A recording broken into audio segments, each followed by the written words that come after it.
Hey BCom and BBA students. Looking for FY UGP classes for BCom and BBA. Looking for summarized notes. Need university updates and exam preparation methods. Do you want all this for free? Join our WhatsApp channel now.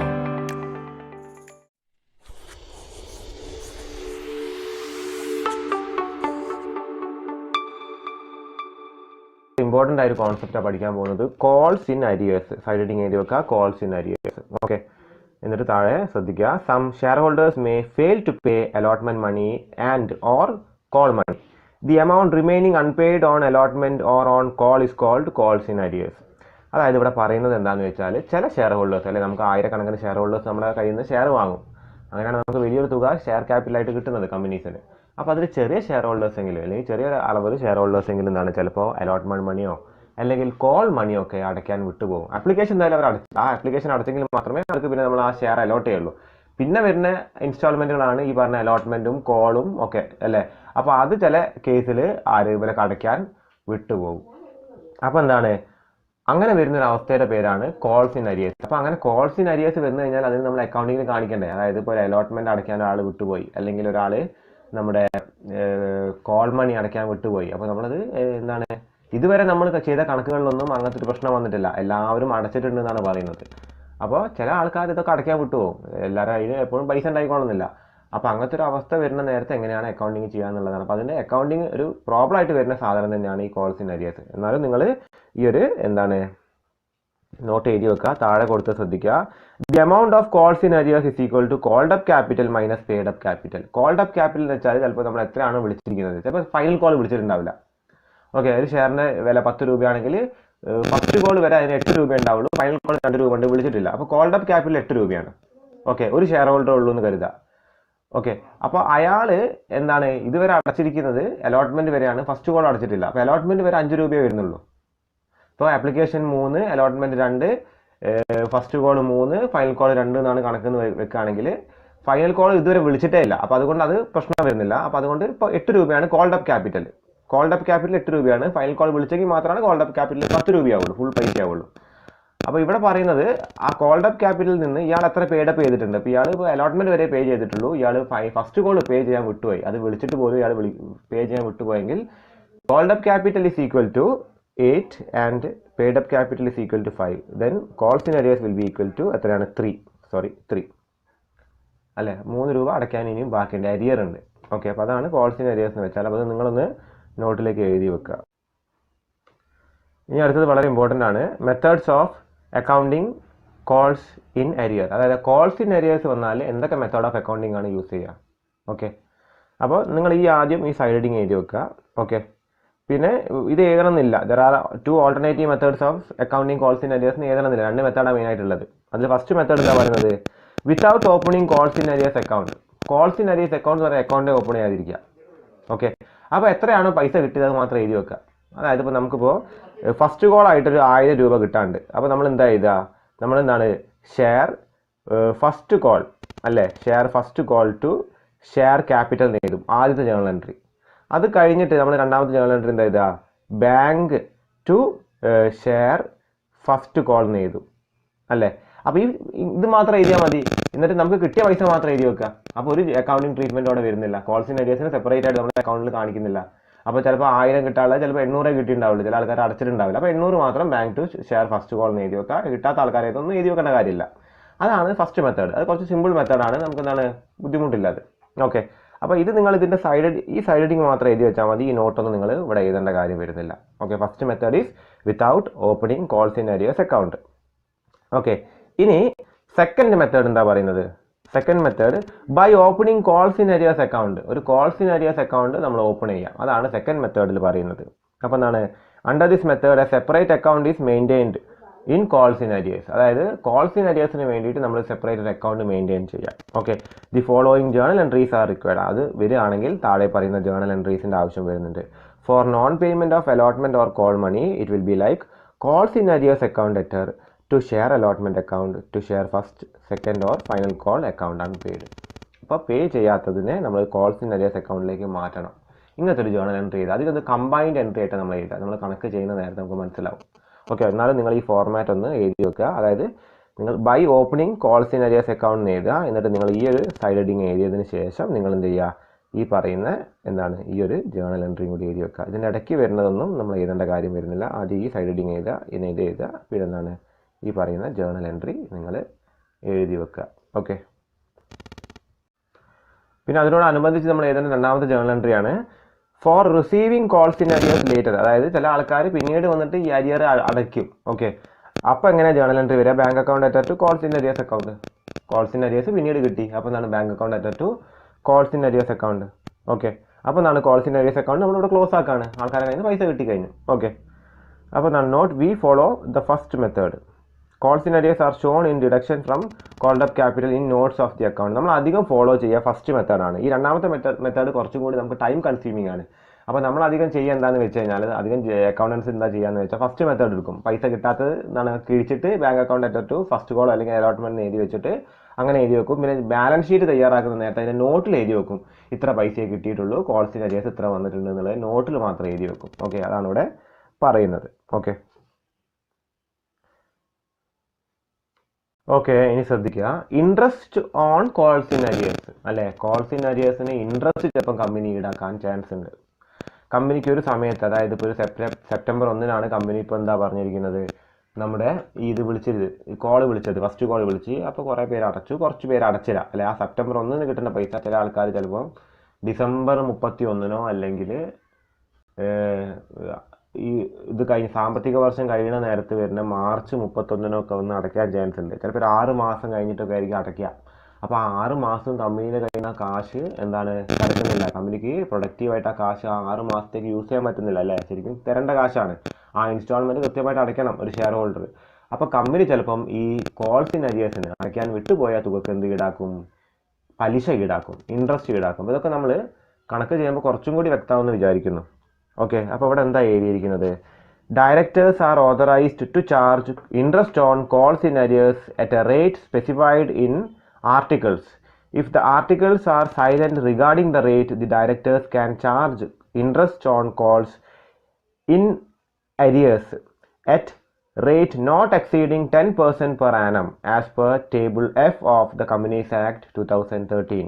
Interest is charged for the period intervening between the due date of the call and the time actual payment. The journal entries for interest on calls is given below. അതായത് ഇവിടെ പറയുന്നത് എന്താണെന്ന് വെച്ചാൽ, directors, കമ്പനിയുടെ തീരുമാനങ്ങൾ അല്ലെങ്കിൽ കമ്പനിയുടെ കാര്യങ്ങളൊക്കെ തീരുമാനിക്കുന്നത് ഡയറക്ടേഴ്സാണ്, ബോർഡ് ഓഫ് ഡയറക്ടേഴ്സാണ്. അവരും ഷെയർ ഹോൾഡേഴ്സാണ്. പക്ഷെ അവരുടെ കയ്യിൽ നിന്നുണ്ടാവും ഒരുപാട് പെർസെൻറ്റേജ് ഓഫ് ഷെയർ ഉണ്ടാവും. അതുകൊണ്ടാണ് അവർ ഡയറക്ടേഴ്സ് ആവുന്നത് മെയിനായിട്ട്. പിന്നെ ചില ആൾക്കാർ വുമൺ ഡയറക്ടറിനൊക്കെ വെക്കാന്ന് പറഞ്ഞിട്ട് അത് അധികം ഷെയർ ഇല്ലെങ്കിൽ പോലും ഡയറക്ടേഴ്സിനെ വേറെ രീതിയിൽ വെക്കുന്നുണ്ട്. എന്നാലും അവരെല്ലാവരും കൂടി ചേർന്നിട്ടാണ് തീരുമാനിക്കുക. അങ്ങനെ നമ്മൾ കോൾസ് ഇൻ അരിയേഴ്സ് വരികയാണെങ്കിൽ, കോൾസ് ഇൻ അരിയേഴ്സ് എന്നാണ് ഈ പറയുന്ന ഇൻസ്റ്റാൾമെൻറ്റുകൾ, കോള് അലോട്ട്മെൻ്റ് ഒക്കെ അടയ്ക്കാൻ വിട്ടുപോകുന്ന നേരത്ത്, അത് പിന്നീട് ഇയാൾ അടയ്ക്കാൻ വരുന്ന നേരത്ത് അയാളുടെ കയ്യിൽ നിന്ന്, അതായത് ഷെയർ ഹോൾഡറുടെ കയ്യിൽ നിന്ന് ഈ ഡയറക്ടേഴ്സിന് എന്ത് ചെയ്യാൻ പറ്റും? അവർക്ക് ഇൻട്രസ്റ്റ് ഈടാക്കാൻ പറ്റും.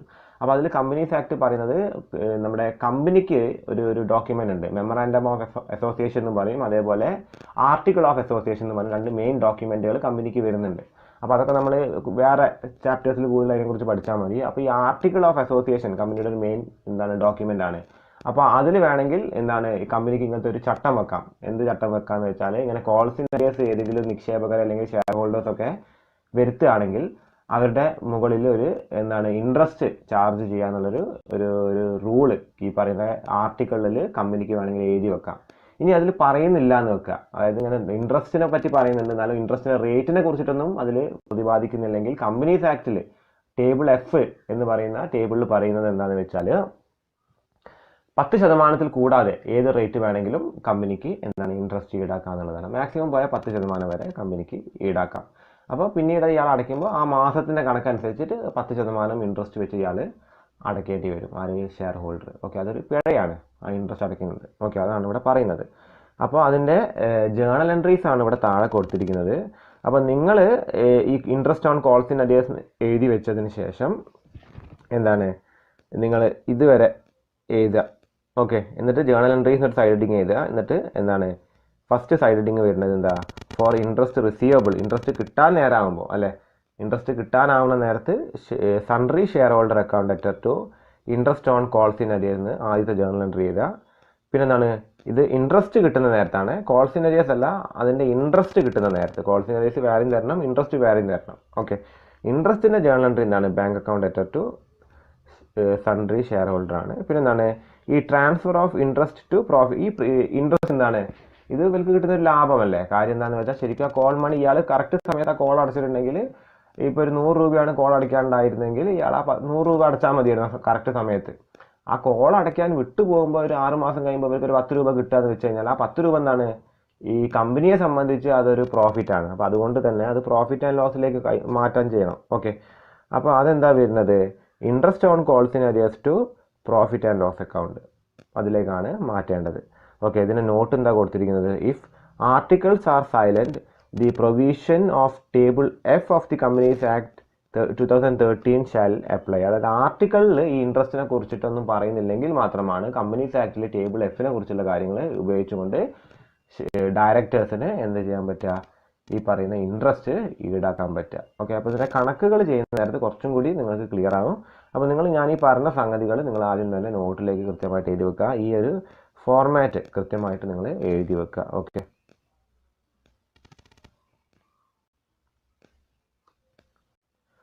അപ്പോൾ നിങ്ങൾ ശ്രദ്ധിക്കുക, നമ്മൾ നേരത്തെ കോൾസ് ഇൻ അരിയേഴ്സിനെ കുറിച്ച് കണ്ടു. കോൾസ് ഇൻ അരിയേഴ്സ് എന്താണ്, ഒരു നിക്ഷേപകൻ അല്ലെങ്കിൽ ഒരു ഷെയർ ഹോൾഡർ കോൾ മണി അടയ്ക്കാൻ വിട്ടുപോകുന്ന അവസ്ഥയാണ് കോൾസ് ഇൻ അരിയേഴ്സ് എന്ന് പറയുന്നത്.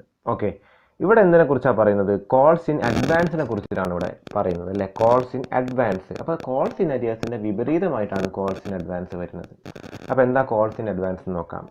When a share holder pays more money than called up, the excess money is calls in advance. Thus, calls in advance refers to the amount paid by shareholders in advance of it becoming due. In short, amount received by a company before calls are made in called calls in advance. A company can accept calls in advance only if it is authorized by its articles. In respect of calls in advance, the following journal entries are required. Okay, when a shareholder pays more money than called up. അതായത് നിലവിൽ ഇപ്പോൾ ഒരു അളവിൽ വെച്ചിട്ടാണ് എന്ത് call up ചെയ്തിരിക്കുന്നത്. Company can call up up to എന്താണ്, ഒരു ഫസ്റ്റ് കോൾ മാത്രമേ ചെയ്തിട്ടുള്ളൂ. അപ്പോൾ they have not called up second call ഇതുവരെ അവർ വിളിച്ചിട്ടില്ല. Even though a share holder can pay money for that call. അതായത് ഒരു ഷെയർ ഹോൾഡേഴ്സിന് വേണമെങ്കിൽ ആ ഒരു കോളിലേക്കും കൂടി പൈസ അടയ്ക്കാം നേരത്തെ. അതിൻ്റെ പേരാണ് calls in advance. If a share holder pays money for an uncalled share or an uncalled instalment in advance, അതായത് കാലേ കൂട്ടി നേരത്തെ തന്നെ അൺകോൾഡ് ഷെയറിനായിട്ട് എന്താണ് ഒരു ഷെയർ, ഞാനിപ്പോൾ ഒരു ഷെയർ വാങ്ങിയിട്ടുണ്ട്, ഇപ്പോൾ ആ കമ്പനി ഫസ്റ്റ് കോൾ വരെ വിളിച്ചിട്ടുള്ളൂ, സെക്കൻഡ് ആൻഡ് ഫൈനൽ കോൾ വിളിച്ചിട്ടില്ല. Not called up second and final call. അപ്പോൾ വിളിക്കുമ്പോൾ മാത്രം ശരിക്കും ഞാൻ പോയി പൈസ അടച്ചാൽ മതി. പക്ഷേ ഞാൻ എൻ്റെ കയ്യിൽ ഇപ്പോൾ പൈസ വന്നത് കൊണ്ട് നേരത്തെ ചെന്നിട്ട് I am paying for second and final call also along with first and final call. അതായത് ഫസ്റ്റ് ആൻഡ് ഫൈനൽ കോളിൻ്റെ കൂടെ തന്നെ ഈ സെക്കൻഡ് ആൻഡ് ഫൈനൽ കോളും കൂടി ഞാൻ അടയ്ക്കുകയാണ്. Then I am making calls in advance. ഞാൻ നേരത്തെ തന്നെ ആ കോള് അടയ്ക്കുകയാണ്. അപ്പോൾ കോൾസ് ഇൻ അരിയറിൻ്റെ നേരെ വിപരീതമായിട്ടാണ് കോൾസ് ഇൻ അഡ്വാൻസ് വരുന്നത്. അപ്പോൾ കമ്പനിയും അതിന് എന്താണ് വേണ്ടതെന്ന് പറയില്ല. കാര്യം എന്താണെന്ന് വെച്ചാൽ പൈസ കിട്ടുന്നത് നേരത്തെ പോകുന്നതുകൊണ്ടായിരിക്കും. കാര്യം പിന്നീട് എന്താണ് അടുത്ത പ്രാവശ്യം അടയ്ക്കാൻ. അപ്പോൾ അതാണ് കോൾസ് ഇൻ അഡ്വാൻസ് എന്ന് വെച്ചാൽ. ഓക്കെ, നേരത്തെ തന്നെ കമ്പനി ഇനിയും വിളിച്ചിട്ടില്ലാത്ത കോളുകൾ നമ്മൾ ചെന്നിട്ട് നിക്ഷേപകർ ചെന്നിട്ട് അതിന് പൈസ അടയ്ക്കുന്നതിൻ്റെ പേരാണ് കോൾസ് ഇൻ അഡ്വാൻസ്. അപ്പോൾ കോൾസ് ഇൻ അരിയേഴ്സിന് വിപരീതമായിട്ടാണ് കോൾസ് ഇൻ അഡ്വാൻസ് വരുന്നത്. ഓക്കെ, കമ്പനീൻ്റെ കയ്യിൽ നേരത്തെ പൈസ കിട്ടുകയാണ്. അപ്പോൾ ഇവിടെ എന്താണ് ഫസ്റ്റ് ചെയ്തിരിക്കുന്നത്, when a company receives calls in advance. Company calls in advance receive ചെയ്യുകയാണെങ്കിൽ എന്താ ജേണൽ എൻട്രി ചെയ്താന്ന് വെച്ചാൽ bank account debtor to calls in advance. അപ്പോൾ നിങ്ങൾ ഇവിടെ ശ്രദ്ധിക്കേണ്ട കാര്യം എന്താണെന്ന് വെച്ചാൽ കോൾസ് ഇൻ അഡ്വാൻസ് സൈഡിങ് എഴുതുക, എന്നിട്ട് ഇത്രയും മാത്രം എഴുതിയാൽ മതി, ഇത്രയും മാത്രം എഴുതി വെച്ചാൽ മതി. അതിനുശേഷം എന്താണ് ഈ ഒരു സൈഡിങ് എഴുതുക, എന്നിട്ട് ഈ ഒരു ജേണൽ എൻട്രീൻ്റെ ഫോർമാറ്റ് ഇവിടെ എഴുതി വെക്കുക. ഓക്കെ, ഇതിന് താഴെ എന്താ പറയുന്നത്, calls in advance is A liability till it becomes due. Calls in advance എന്താണ്, അതൊരു ലയബിലിറ്റി ആണ്. അത് ഡ്യൂ ആവുന്നത് വരെ അല്ലെങ്കിൽ ഡ്യൂ ആവുന്ന സമയം എന്താണ് വരെ കമ്പനിയെ സംബന്ധിച്ച് ലയബിലിറ്റി ആണ് അല്ലേ. നേരത്തെ ആൾ ഒന്ന് അടച്ചു കഴിഞ്ഞാൽ അക്കൗണ്ടിങ് പ്രകാരം അത് ലയബിലിറ്റി ആണ്.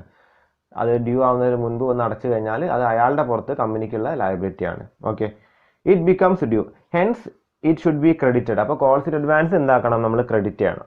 ഓക്കെ, അതുകൊണ്ട് തന്നെ ഇതിനെ നമ്മൾ ക്രെഡിറ്റ് ചെയ്തിരിക്കുന്നത്, ക്രെഡിറ്റ് സൈഡിൽ എഴുതിയിരിക്കുന്നത്. Okay, it is shown under the sub head other current liabilities. Calls in advance, ഇതൊക്കെ ചെറിയ മാർക്കിന് 1-2 മാർക്കിന് ചോദിക്കാൻ ചാൻസ് ഉണ്ട്. കോൾസ് ഇൻ അഡ്വാൻസ് ഏത് സബ് ഹെഡിൻ്റെ അണ്ടറിലാണ് ബാലൻസ് ഷീറ്റിൽ വരിക എന്ന് ചോദിക്കുന്ന നേരത്തെ നമ്മൾ എഴുതേണ്ടത് അതർ കറന്റ് ലയബിലിറ്റീസ്. അതായത് കറന്റ് ലയബിലിറ്റീസിൻ്റെ അണ്ടറിൽ, കറന്റ് ലയബിലിറ്റീസ് എന്ന് പറയുന്ന മെയിൻ ഹെഡിൻ്റെ അണ്ടറിൽ വരുന്ന അതർ കറന്റ് ലയബിലിറ്റീസിൻ്റെ ഉള്ളിലായിരിക്കണം എന്ത് വരേണ്ടത്, കോൾസ് ഇൻ അഡ്വാൻസ് വരേണ്ടത്. അതുകൊണ്ട് തന്നെ നിങ്ങൾ ഇങ്ങനെ എഴുതുക, calls in advance is shown. ഇറ്റിന് പകരം എന്ത് എഴുതുക, കോൾസ് ഇൻ അഡ്വാൻസ് എഴുതുക. Calls in advance is shown under sub head other current liabilities എന്ന് പറഞ്ഞിട്ട് അണ്ടർലൈൻ ചെയ്യുക. Under current liabilities in balance sheet എന്ന് എഴുതിയിട്ട് നിങ്ങൾ എന്ത് ചെയ്യുക, ഒന്ന് ബോക്സ് വരച്ചിട്ടോ അല്ലെങ്കിൽ ഒന്ന് ഇൻവേർട്ടഡ് കോമൻ്റ് അകത്തെങ്കിലും അതൊന്ന് എഴുതി വെക്കുക. കാര്യം അതൊക്കെ 1 മാർക്കിന് ചോദിക്കാൻ ചാൻസ് കൂടുതലുള്ള ചോദ്യങ്ങളാണ്. ഓക്കെ, ഇനി കോൾസ് ഇൻ അഡ്വാൻസിൻ്റെ രണ്ടാമത്തെ ജേർണൽ എൻട്രിയാണ് നമ്മൾ നോക്കാൻ പോകുന്നത്. അപ്പോൾ നമ്മൾ ആദ്യം തന്നെ എന്താണ്, bank account debtor to calls in advance എഴുതി. ഇനി പറയുന്നത് when the call really becomes due, അതായത് കോൾ ശരിക്കും ഡ്യൂ ആയി കഴിഞ്ഞാൽ ആ നേരത്തെ, അതായത് ഇപ്പോൾ ഫസ്റ്റ് കോൾ കഴിഞ്ഞ് സെക്കൻഡ് കോൾ ആണ് നമ്മൾ അഡ്വാൻസ് അടച്ചെന്ന് കരുതുക. അപ്പോൾ സെക്കൻഡ് കോൾ ആദ്യമേ അഡ്വാൻസ് അടച്ചു കഴിഞ്ഞാൽ നമ്മൾ ആദ്യം എന്ത് ചെയ്താൽ bank account debtor to calls in advance എഴുതുക. ഓക്കെ, അത് കഴിഞ്ഞിട്ട് ഈ സെക്കൻഡ് കോൾ ശരിക്കും വിളിക്കുന്ന നേരത്തെ എന്താണ് നമ്മൾ ചെയ്യേണ്ടതെന്ന് വെച്ചാൽ ഈ ഒരു ജേർണൽ എൻട്രി ചെയ്താൽ, അതായത് calls in advance account debtor എത്ര പൈസയാണോ കിട്ടിയത് ടു കോൾ അക്കൗണ്ട്. അപ്പോൾ സെക്കൻഡ് കോൾ ആണെങ്കിൽ ടു സെക്കൻഡ് കോൾ അക്കൗണ്ട് എഴുതുക, ഫസ്റ്റ് കോൾ ആണെങ്കിൽ ടു ഫസ്റ്റ് കോൾ അക്കൗണ്ട് എഴുതുക. ഇനി അലോട്ട്മെന്റ് ആണെങ്കിൽ ടു അലോട്ട്മെന്റ് അക്കൗണ്ട് എഴുതുക. Okay, calls in advance. Okay, ഇനി അതിന് താഴെ എന്താ എഴുതിയിരിക്കുന്നത്, when the company makes the call the calls in advance no longer becomes liability. അല്ലേ, കമ്പനി കോൾ വിളിച്ചു കഴിഞ്ഞാൽ പിന്നെ അത് കമ്പനിയെ സംബന്ധിച്ച ലയബിലിറ്റി അല്ല. കാര്യം അത് ഇപ്പോൾ ഷെയർ ഹോൾഡറിൻ്റെ പുറത്ത് കമ്പനിക്കുള്ള ലയബിലിറ്റി അല്ല, അത് കോൾ വിളിച്ചു കഴിഞ്ഞു, അയാൾ പൈസ അടച്ചു കഴിഞ്ഞു. Okay, hence it is close, അതുകൊണ്ട് അത് ക്ലോസ് ചെയ്യും. That is debited. അപ്പോൾ നേരത്തെ ക്രെഡിറ്റ് ചെയ്ത സാധനത്തിന് ഡെബിറ്റ് ചെയ്ത് കഴിഞ്ഞാൽ അതിനെ ക്ലോസ് ചെയ്യാം. Okay, by transferring the amount to relevant call account. അപ്പോൾ ഏത് കോളാണോ ആ റെലവൻറ്റ് കോൾ അക്കൗണ്ടിലേക്ക് നമ്മളതിനെ എന്താണ് ഡെബിറ്റ് ചെയ്തുകൊണ്ട് നമുക്കതിനെ എന്ത് ചെയ്യാം, ക്ലോസ് ചെയ്യാം. ഓക്കെ, ഇതാണ് ഇതിൻ്റെ രണ്ടാമത്തെ ജേർണൽ എൻട്രി. ഇനി അടുത്ത സൈഡ് ഹെഡിങ് നിങ്ങൾ എഴുതേണ്ടത് interest on calls in advance ആണ്. അപ്പോൾ കോൾസ് ഇൻ അരിയേഴ്സ് വരുത്തുന്ന നേരത്ത് നിക്ഷേപകരുടെ കയ്യിൽ നിന്ന് കമ്പനി ഇൻട്രസ്റ്റ് ഈടാക്കുന്നുണ്ട്. അപ്പോൾ അതേപോലെ കോൾസ് ഇൻ അഡ്വാൻസ് ഒരു നിക്ഷേപകൻ തന്നു കഴിഞ്ഞാൽ, അതായത് നേരത്തെ 6 മാസം മുൻപേ കോൾ ചെയ്യുന്നതിന് മുൻപേ ഒരു സെക്കൻഡ് കോളോ ഫസ്റ്റ് കോളോ ഒരു നിക്ഷേപകനെ കൊണ്ടുപോയി കമ്പനിയിൽ ഇട്ട് കഴിഞ്ഞാൽ ആ നിക്ഷേപകനും കമ്പനി ഒരു ഇൻട്രസ്റ്റ് കൊടുക്കാൻ അപ്പോൾ ബാധ്യത ഉണ്ട്. കാര്യം നിക്ഷേപകന്റെ കയ്യിൽ നിന്ന് മാത്രം ഇൻട്രസ്റ്റ് ഈടാക്കിയാൽ പോരാ, കമ്പനിക്ക് നേരത്തെ ഒരു എമൗണ്ട് കിട്ടി കഴിഞ്ഞാൽ ആ എമൗണ്ടിന് നിക്ഷേപകർക്കും കമ്പനി എന്ത് കൊടുക്കണം, ഇൻട്രസ്റ്റ് കൊടുക്കണം. അതുകൊണ്ട് തന്നെ interest on calls in advance ആണ് നമ്മളിവിടെ നോക്കാൻ പോകുന്നത്.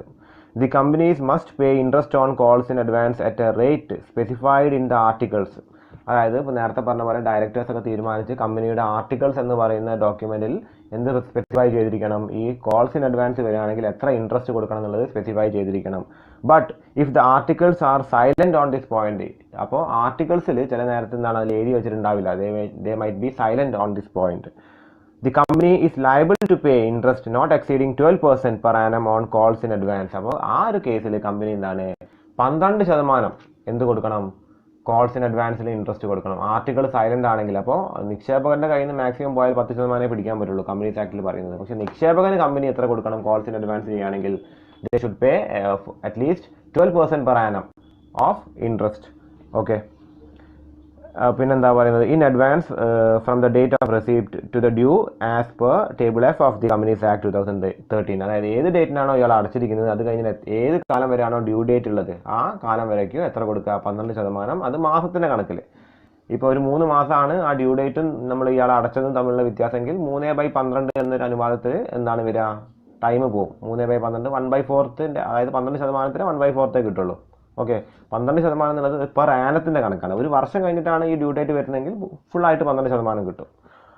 Okay, the share holders is not entitled to any dividend on calls in advance. അതായത് ഡിവിഡൻഡ് ഒന്നും കിട്ടില്ല.